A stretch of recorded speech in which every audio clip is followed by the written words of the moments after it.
Hi guys, and welcome back again to the TechTech YouTube channel. Today we are taking a look at the more budget-oriented but still pretty decently equipped Gigabyte motherboard based on the Intel's H97 chipset, the H97-D3H.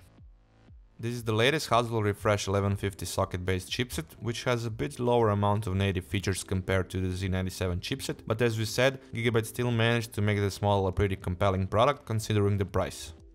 You can notice that by going to the back of the box, where you can see a picture of the motherboard with the pointed out features on it, I/O back panel layout, some talk about different technologies implemented in this model, and listed out basic specifications. On the front of the box you won't find anything else except the model name, Intel stickers, and a mention of the Gigabyte's ultra durable technology. Opening up the box, we are greeted by two SATA cables, I/O shield, and user manuals with optical disc with drivers and software.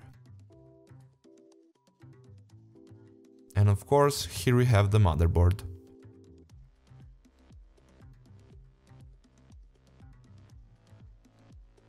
Taking a look at the motherboard, you can notice a pretty standard component layout put down on a brownish PCB. Three passive coolers for the chipset and VRMs are the first thing that stand out a bit thanks to that yellow gold-like color.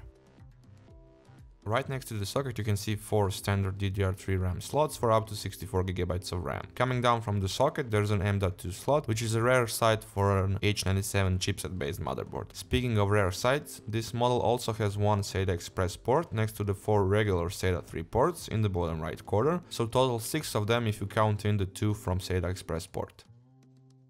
As for the Pci slots, this model is packed with 3 different types, 3 old school Pci slots, 2 PCI Express X16 slots capable of doing crossfire in X4 mode, but be aware that you will not be able to use both of the PCI Express X1 on the board as they are disabled in that case. Going around the edges of the motherboard, you can see the usual stuff like the front panel, audio and COM headers, USB 2 and 3 headers, ATX and EPS power connectors, fan headers, CPU and OTP1 squeezed between RAM slots and passive heatsink, and even a physical shielding around the audio components.